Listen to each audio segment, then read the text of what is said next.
ಸಿದ್ದರಾಮಯ್ಯ ಸರ್ಕಾರದಲ್ಲಿ ಮಂತ್ರಿಯಾಗಿದ್ದಾಗ ವಾಲ್ಮೀಕಿ ನಿಗಮದ 188 ಕೋಟಿ ಭ್ರಷ್ಟಾಚಾರದ ಆರೋಪ ಹೊತ್ತಿದ್ದ ಬಳ್ಳಾರಿಯ ಶಾಸಕ ನಾಗೇಂದ್ರ ಆಗ ರಾಜೀನಾಮೆ ಕೊಟ್ಟಿದ್ರು.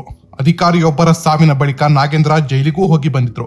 ಇದೀಗ ಜಾಮೀನಿನ ಮೇಲಿರೋ ಶಾಸಕ ನಾಗೇಂದ್ರಗೆ ಡಿಕೆ ಶಿವಕುಮಾರ್ ಹೊಸ ಸಿಎಂ ಆಗ್ತಿದ್ದಂತೆ ಮತ್ತೆ ಸಚಿವಗಿರಿ ಕೊಡಲಾಗಿದೆ. ಇದು ಬಿಜೆಪಿಯನ್ನು ಕೆರಳುವಂತೆ ಮಾಡಿದ್ದು. ಸಚಿವ ನಾಗೇಂದ್ರ ರಾಜೀನಾಮೆಗಾಗಿ ಕಳೆದ 1 ವಾರದಿಂದ ಗಲಾಟೆ ಮಾಡ್ತಿದ್ದಾರೆ. ವಿಧಾನಸಭೆ ಅಧಿವೇಶನ ಕೂಡ ಶುರುವಾಗಿತ್ತು. ನಾಗೇಂದ್ರ ಮೇಲೆ ವಿಪಕ್ಷಗಳು ಮುಗಿಬಿದ್ದಿವೆ. ಸದನ ನಡೆಯೋಕೆ ಬಿಡದೆ ರಾಜೀನಾಮೆ ಕೊಡ್ಲೇಬೇಕಂತ ದಾಂಧಲೆ ಎಬ್ಬಿಸಿದ್ದಾರೆ. ಆದರೆ ನಾಗೇಂದ್ರ ಮಾತ್ರ ನಾನು ತಪ್ಪು ಮಾಡಿಲ್ಲ, ದಲಿತ ಶಾಸಕನಿಗೆ ಬಿಜೆಪಿ ಟಾರ್ಗೆಟ್ ಮಾಡ್ತಿದೆ, ನಾನು ಅಪರಾಧಿಯಲ್ಲ ಅಂತ ಹೇಳಿದ್ರು. ಇದೀಗ ಬಿಜೆಪಿ ಅದಕ್ಕೆ ಕೌಂಟರ್ ಕೊಟ್ಟಿದೆ. ಸದನದಲ್ಲೇ ವಿಪಕ್ಷ ನಾಯಕ ಅಶೋಕ್ ದಾಖಲೆ ಹಿಡಿದು ನಾಗೇಂದ್ರ ಅಪರಾಧಿ ಅನ್ನೋದಕ್ಕೆ ದಾಖಲೆ ತಂದಿದ್ದೀನಿ ಅಂತ ರಾಜ್ಯದ ಜನರಿಗೆ ತೋರಿಸಿದ್ದಾರೆ. ಚರ್ಚೆ ಮಾಡ್ತಾ ಇದ್ದೀವಿ. 3 ದಿನದಿಂದನೂ ಕೂಡ 3 ದಿನ ಕೂಡ ನಾವು ಚರ್ಚೆ ಮಾಡ್ತಾ ಇದ್ದೀವಿ.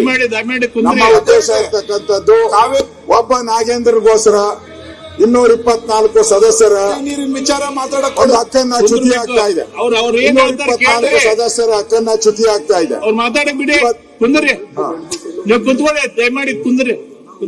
ಸನ್ಮಾನ್ಯ ಅಧ್ಯಕ್ಷರೇ, ನಾವು ಇವತ್ತು 4ನೇ ದಿನ, ನಾವು 4ನೇ ದಿನನೂ ಕೂಡ ಧರಣಿಯನ್ನ ಮುಂದುವರಿಸಿದಿರಿ. ನಮ್ಮ ಕಾರಣ ಬಹಳ ಸಿಂಪಲ್. ಒಬ್ಬ ನಾಗೇಂದ್ರನ್ಗೋಸ್ಕರ 224 ಜನರ ಸದಸ್ಯರ ಹಕ್ಕನ್ನ ಚ್ಯುತಿ ಮಾಡಬೇಡಿ. ಒಬ್ಬ ನಾಗೇಂದ್ರನ್ಗೋಸ್ಕರ ಕೋಟ್ಯಾಂತರ ದಲಿತರು ಹಣ, ಅದು ಕೋಟ್ಯಾಂತರ ಜನಕ್ಕೆ ಸೇರ್ಬೇಕಾಗಿದೆ. ಆ ಪೂರ್ತಿ ಹಣ 189 ಕೋಟಿ ಆ ದಲಿತರು ಕಳೆದ 4 ವರ್ಷದಿಂದ 5 ವರ್ಷದಿಂದ ಕಾಯ್ತಾ ಇದ್ದಾರೆ. ನಮ್ಗೆ ಮನೆ ಕಟ್ಟಕ್ ದುಡ್ಡು ಬರುತ್ತೆ, ಲೋನ್ ಕೊಟ್ಟಕ್ ಬರುತ್ತೆ, ಹಸು ತಗೊಳಕ್ ಬರುತ್ತೆ ಅಂತ ಕಾಯ್ತಾ ಇದ್ದಾರೆ. ಆದ್ರೆ ಹಣ ಹೋಗೇ ಇಲ್ಲ. ಇನ್ನು ರಿಕವರಿ ಮಾಡ್ತಾ ಇದ್ದೀರಿ, ಕಾರ್ಗಳು ರಿಕವರಿ ಮಾಡ್ತಾ ಇದ್ದೀರಿ, ಮನೆ ರಿಕವರಿ ಮಾಡ್ತಾ ಇದ್ದೀರಿ, ಚಿನ್ನ ರಿಕವರಿ ಅಂತ ಹೇಳ್ತಾ ಇದ್ದಾರೆ. ಅಲ್ಲಲ್ಲ, ಅದನ್ನೇ ನಾವು ಕೇಳೋದು. ಅದಕ್ಕೆ ಅವ್ರು ಮಾತಾಡಿ ಚರ್ಚೆ ಉತ್ತರ ಕೊಡ್ಲಿ. ಅಧ್ಯಕ್ಷರೇ, ನಿಮ್ ಮಾತು ಕರೆಕ್ಟ್ ಇದೆ, ನಿಮ್ಮ ಮಾತು ಕರೆಕ್ಟ್ ಇದೆ. ಈ ಮಾತನ್ನ 2.5 ಗಂಟೆಗಳ ಕಾಲ ನಾನು ಇಲ್ಲೇ ಸದನದಲ್ಲೇ ಚರ್ಚೆ ಮಾಡ್ಬಿಟ್ಟಿದ್ದೀನಿ. ತಾವು ಅವಾಗ ಅಲ್ಲಿ ಕೂತಿದ್ರಿ. ಸ್ಪೀಕರ್ 2.5 ಚರ್ಚೆ ಮಾಡಿ ಎಲ್ಲಾ ದಾಖಲೆಗಳನ್ನು ಕೊಟ್ಬಿಟ್ಟಿದ್ದೀನಿ. ನೆನ್ನೆ ಪರಮೇಶ್ವರ್ ಬಹಳ ದೊಡ್ಡದಾಗಿ ಹೇಳಿದ್ರು, ಅವ್ರದ್ದು ಯಾವ್ದು ಕೇಸ್ ಇಲ್ಲ, ಅವ್ರದ್ದು ಬಹಳ ಕ್ಲೀನ್ ಚಿಟ್ ಅಂತ. ನನ್ನ ಹತ್ರ ಎಲ್ಲ ಲಿಸ್ಟ್ ಇದೆ ಅವರು ಮಾಡಿರುವಂತದ್ದು. 24 ಕೇಸ್ ಇದೆ ಅವ್ರ ಮೇಲೆ. 24 ಇದು ಸಿಬಿಐ ಚಾರ್ಜ್ ಶೀಟ್. 24 ಕೇಸ್ ಇದೆ. 24 ಕೇಸುನು ನೆನ್ನೆ ಅವರು ಸದನಕ್ಕೆ ತಪ್ಪುತ್ತರ ಕೊಟ್ಟರು. ಅಧ್ಯಕ್ಷರೇ, ನಿಮ್ಗೆ ಕೈ ಮುಗಿ ವಿನಂತಿ ಮಾಡ್ತೀನಿ, 1 ನಿಮಿಷ. ನಾನು ಒಬ್ಬ ರೆವಿನ್ಯೂ ಮಿನಿಸ್ಟರ್ ಆಗಿ ಅವರು ಸದನಕ್ಕೆ ತಪ್ಪು ಮಾಹಿತಿ ಕೊಡಬಾರ್ದಲ್ಲ, ತಪ್ಪು ಕೊಡಬಾರ್ದಲ್ಲ. ಹೆಂಗ್ ಹೇಳಿದ್ರು ಅವರು? ಅವ್ರ ಮೇಲೆ ಯಾವುದೇ ಚಾರ್ಜ್ ಶೀಟ್ ಇಲ್ಲ ಅಂತ ಹೇಳಿದ್ರಲ್ಲ. ನಾನು 24 ಚಾರ್ಜ್ ಶೀಟ್ ಇಲ್ಲೇ ಬಿಡುಗಡೆ ಮಾಡ್ತೀನಿ ನೋಡಿ. ಇಲ್ಲೇ ಬಿಡುಗಡೆ ಮಾಡಿದ್ದೀನಿ ನಾನು 24 ಚಾರ್ಜ್ ಶೀಟ್. 24 ಚಾರ್ಜ್ ಶೀಟ್ ಇದೆ ಅವ್ರ ಮೇಲೆ. ಸಿಬಿಐದು 3 ಇದೆ, ಆಮೇಲೆ ಇಡಿದು ಇದೆ, ಲೋಕಾಯುಕ್ತದಿದೆ, ಲೋಕಾಯುಕ್ತ ಕೋರ್ಟ್ ಅಲ್ಲಿ ಇದೆ. ಮಾಹಿತಿ ಕೊಡಕ್ಕೆ ಬಿಡಿ ಅಧ್ಯಕ್ಷರೇ, ನಾವು ಕೇಳಿ.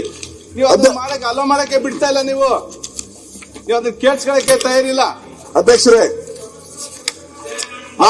ನಾನು ಎಲ್ಲ ಮಾಹಿತಿ ಮೇಲೆ ನಿಮ್ಗೆ ಏನೇನಿದೆ ಅದನ್ನ ಕೊಡಿ. ಸನ್ಮಾನ್ಯ ಅಧ್ಯಕ್ಷರೇ, ಪರಮೇಶ್ವರ್ ಏನ್ ಸ್ಟೇಟ್ಮೆಂಟ್ ಮಾಡಿದ್ರು ಅದಕ್ಕೆ ಕ್ಲಾರಿಫಿಕೇಶನ್ ಕೊಡ್ತಾ ಇದ್ದೀನಿ ನಿಮ್ಗೆಲ್ಲ. ದಯವಿಟ್ಟು ಕೂತ್ಕೊಳ್ಳಿ. ಪರಮೇಶ್ವರ್ ಅವರು ಅಧ್ಯಕ್ಷರೇ ನೆನ್ನೆ ಅವರು ಸ್ಟೇಟ್ಮೆಂಟ್ ಮಾಡಿದ್ರು, ಚರ್ಚೆಗೆ ಅವಕಾಶ ಕೊಡ್ತೀನಿ. ಅಲ್ಲ, ಸ್ಟೇಟ್ಮೆಂಟ್ ಮಾಡಿದ್ರು, ಅದರಲ್ಲಿ ತಪ್ಪು ಮಾಹಿತಿಯನ್ನ ಕೊಟ್ರು. ಅಂದ್ರೆ ಅಪರಾಧಿ ಅಲ್ಲ ಅಂತ ಸ್ಟೇಟ್ಮೆಂಟ್ ಕೊಟ್ರು. ಅಪರಾಧಿ ಅನ್ನೋದಕ್ಕೆ ನಾನು ದಾಖಲೆಗಳನ್ನ ತಂದಿದ್ದೀನಿ ನಾನು. 24 ಕೇಸ್ ಇದೆ ಅವ್ರ ಮೇಲೆ. 24 ಕೇಸ್ಗಳು ಆ ಸೀರಿಯಲ್ ನಂಬರ್ ನಾನು ಎಷ್ಟೋ ಇದೆ ಅಂತ ಇಲ್ಲ. ಅದಕ್ಕೆ ಮತ್ತೊಂದು ಕಡೆ ಎಂಎಲ್ಸಿ ಸಿಟಿ ರವಿ ಕೂಡ ನಾಗೇಂದ್ರ ಭ್ರಷ್ಟಾಚಾರದ ಲಿಂಕ್ ಇರೋ ಮತ್ತೊಬ್ಬ ಆರೋಪಿಯ ಫೋಟೋ ರಿಲೀಸ್ ಮಾಡಿದ್ದಾರೆ. ಸಿಎಂ ಡಿಕೆ ಶಿವಕುಮಾರ್ ಜೊತೆಗಿರೋ ಫೋಟೋಗಳನ್ನು ರಿಲೀಸ್ ಮಾಡಿದ್ದು ಭ್ರಷ್ಟಾಚಾರಕ್ಕೆ ಇದಕ್ಕಿಂತ ಸಾಕ್ಷ್ಯ ಬೇಕಾ ಅಂತ ಕೌಂಟರ್ ಕೊಟ್ಟಿದ್ದಾರೆ. ಆದ್ರೆ ಈ ಫೋಟೋ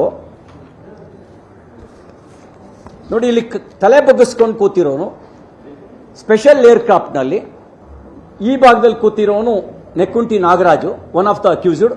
ಈ ಕಡೆ ತಲೆ ಬಗ್ಗಿಸಿ ಕೂತಿರ್ತಕ್ಕಂಥವ್ರು ಹಿಂದಿನ ಉಪಮುಖ್ಯಮಂತ್ರಿಗಳು, ಇಂದಿನ ಮುಖ್ಯಮಂತ್ರಿಗಳು, ಹಿಂದಿನ ಉಪಮುಖ್ಯಮಂತ್ರಿಗಳು, ಇಂದಿನ ಮುಖ್ಯಮಂತ್ರಿಗಳು. ಹಾಗೆ ಹಿಡ್ಕೊಂಡಿರ್ರಿ.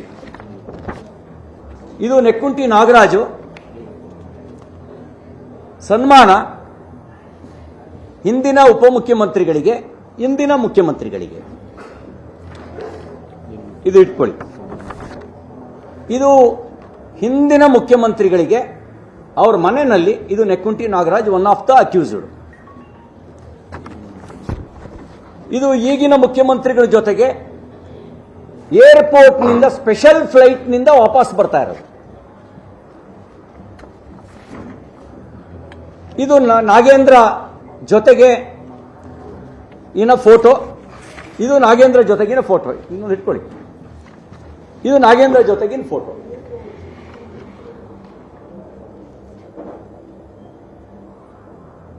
ಒಂದು ಡೆತ್ ನೋಟು ವಾಸ್ತವಾಂಶವನ್ನು ಬಿಂಬಿಸ್ತಾ ಇದೆ. ಈ ಫೋಟೋಗಳು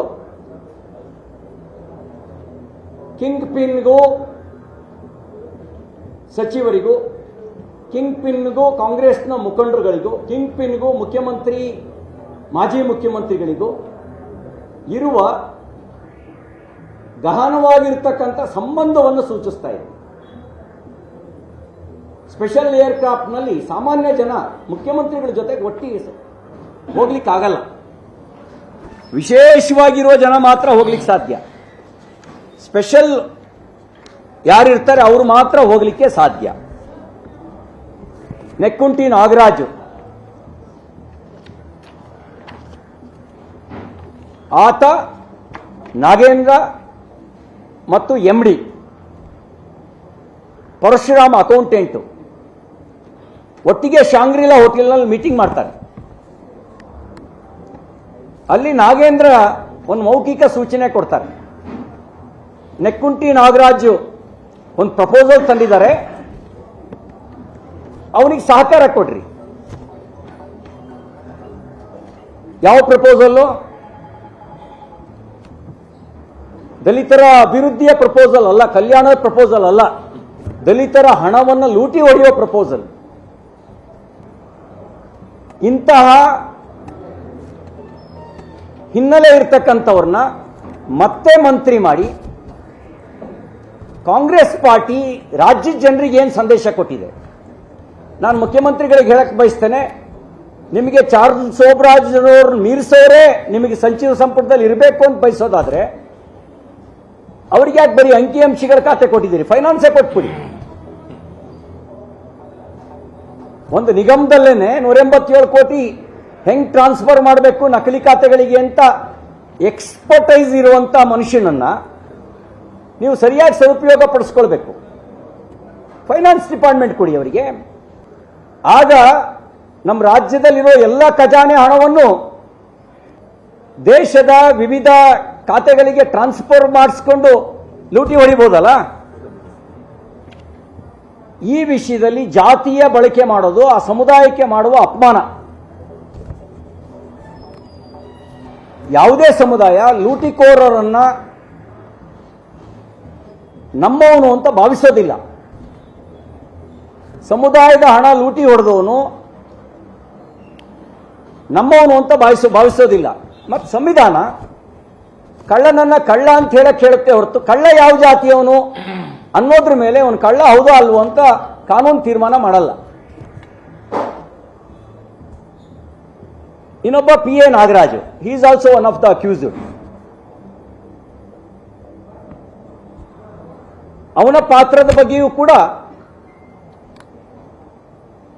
ಈಗಾಗಲೇ ಮಧ್ಯಂತರ ವರದಿಯಲ್ಲಿ ರಿಪೋರ್ಟ್ ಆಗಿದೆ.